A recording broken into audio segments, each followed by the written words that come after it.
Imagine a young woman, no older than 16, kneeling in the biting Nordic wind. Before her stands a chieftain, his beard braided with silver rings, his eyes as hard as the fjord ice. He holds a ceremonial spear, its tip wickedly sharp and gleaming in the low sun. The ritual is about to begin. It's a rite of passage not for marriage or motherhood, but for war. She casts aside a simple life for the shield wall, for the honor of battle, for the promise of a glorious death. She is to become a shield maiden, a warrior sworn to Odin, and her first test is one of absolute, terrifying commitment. The price of this path is steep, paid not just in sweat, but in blood. The chieftain lowers the spear. He doesn't point it at an enemy, but at the ground. He carves a long, shallow furrow in the damp earth. Then, he draws a knife. He slices his own palm, letting the blood drip and stain the soil. Now, it is her turn. She extends her hand, steady and resolute, as the cold steel bites into her flesh. Her blood mixes with his in the dirt, a sacred pact binding her to him, to her clan, and to the warrior's code. This isn't just a promise. It is a spiritual contract, a vow that can only be broken by death, a fate she now actively seeks on the battlefield.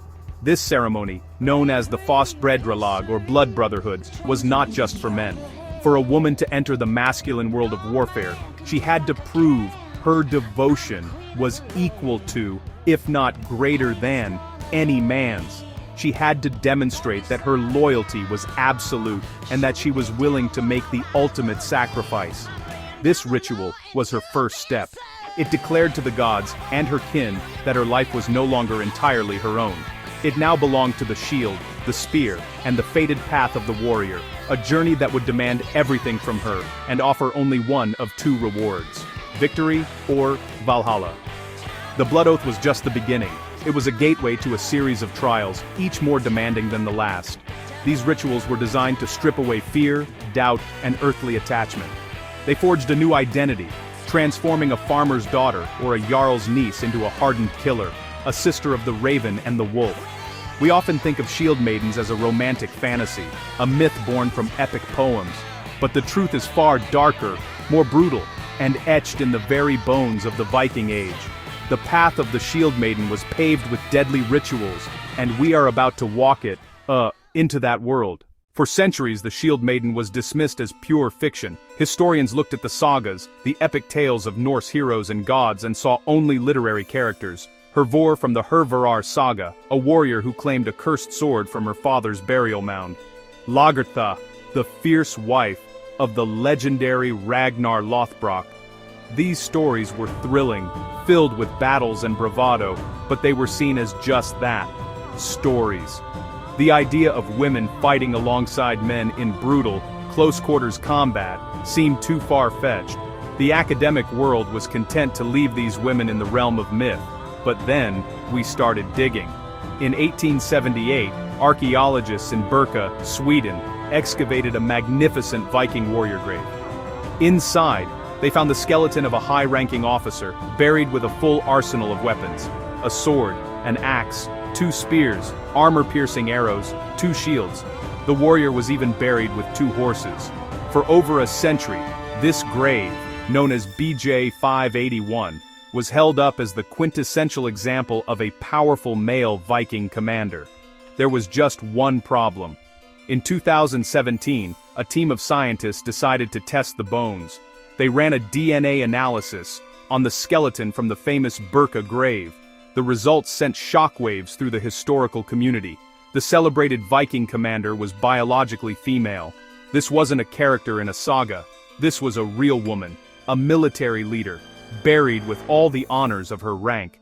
Suddenly, the shield maiden wasn't a myth anymore. She was flesh and bone, buried in the earth beneath our feet. The Birka warrior confirmed that the legends had a basis in reality. The shield maiden was not just a literary trope but a social role, a path some Norse women walked. But this discovery also raised darker questions. If women were indeed warriors, what did it take for them to get there? What brutal trials and sacred rites did they have to endure to earn their place in the shield wall? The grave at Birka gave us proof of her existence, but in the shadows of ritual and belief, we find the true cost of her power. Her life was one of defiance. Her journey was marked by ceremonies of blood, Fire. Fate. The life of a shield maiden was governed by ritual. These were not simple ceremonies, they were life-altering, often lethal tests of body and spirit. They proved a warrior's worth to gods and comrades. We will uncover 7 deadly rituals. These rites separated a mere woman from a harbinger of death, a warrior consecrated for battle. The blood oath, loyalty sworn in blood, severable only by death. Entrails divination, a shield maiden's fate read in the guts of a sacrificed animal. Uti Seda. The lonely, grave, mound, vigil, at night, seeking forbidden knowledge from the dead. It could grant immense power, or drive a person to madness. Fire and iron, a brutal test where flesh met flame. Failure meant shame, or a painful death. These were real crucibles, physical and spiritual, forging unshakable will. The rituals reached the battlefield. The blood eagle, a horrifying rite to witness, or take part in. Satyr, Norse magic by velour, binding runes and cursed weapons at dangerous, stigmatized, but effective. Finally, sacrificial death. For a shield maiden, an honorable death in battle was the highest goal, the key to entering Odin's Hall of Valhalla. Some were chosen for ritual sacrifice for victory. Blood, fate, spirits, fire, punishment, magic, death. Her life testified that honor outranked life, and glory was forged in deadly fires.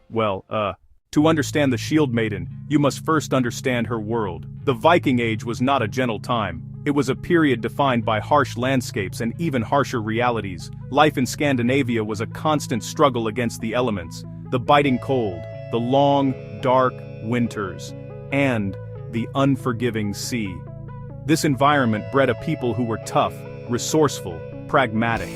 They knew that survival depended on strength, courage, and a community that could rely on every single member. Weakness was not a private failing, it was a threat to the entire clan. There was little room for it in a world where a bad harvest, a failed raid could mean starvation and death for everyone. This relentless pressure shaped every aspect of Norse society, especially their values. Honor, or heider, was the most important currency a person could possess. It was more valuable than gold or land. A person's reputation was built on their actions, their bravery in the face of adversity, and their loyalty to their kin and chieftain. A good name was a legacy that could outlive you, while shame could tarnish a family for generations. This obsession with honor fueled the Viking expansion, driving men and women to risk everything for glory and wealth on distant shores. It was a worldview where taking action and facing your fate head-on was the only way to live a meaningful life. Fate, or wired, was another powerful force that governed the Norse mind.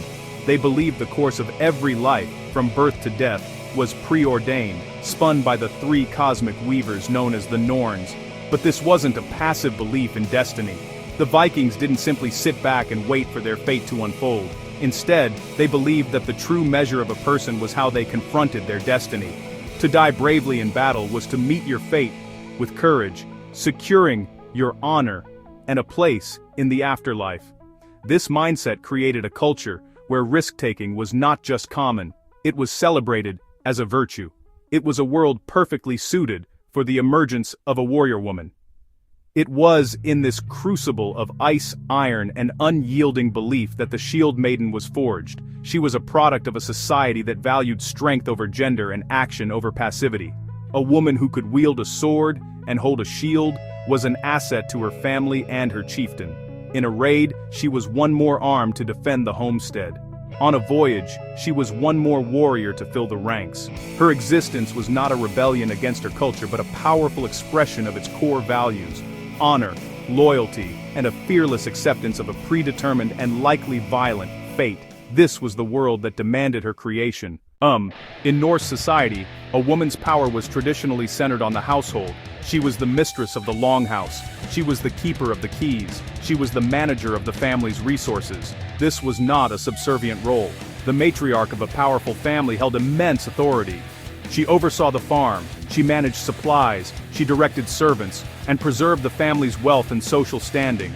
The loom was her symbol, representing her role in weaving the fabric of the family's future both literally and metaphorically. A strong and capable woman was the anchor of the clan, and her domain was respected and protected. Her power was real, tangible, and essential for the functioning of society.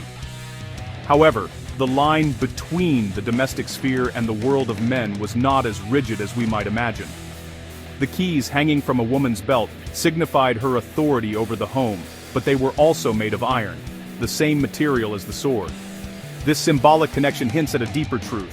A woman's responsibilities could easily extend to defending that home. In an age of constant raiding and feuding, every homestead was a potential fortress. When the men were away trading or raiding, it fell to the women to protect their land, their property, and their children. A woman had to be prepared to trade her weaving shuttle for a spear at a moment's notice.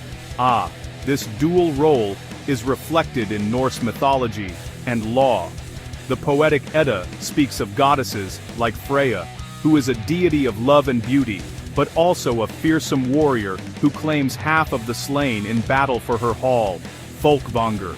Skadi, the giantess goddess, is depicted with a bow and skis, a hunter and a warrior who demands retribution for her father's death.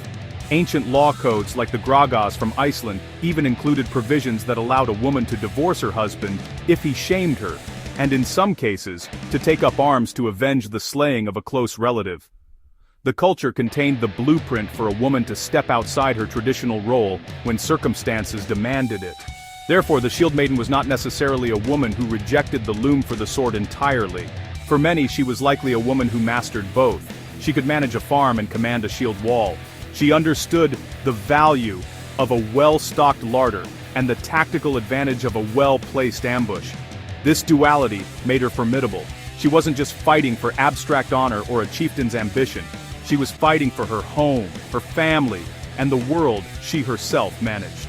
The Shield Maiden represents the ultimate expression of a woman's duty in the Viking Age, to protect her domain by any means necessary, whether with a set of keys or a sharpened axe.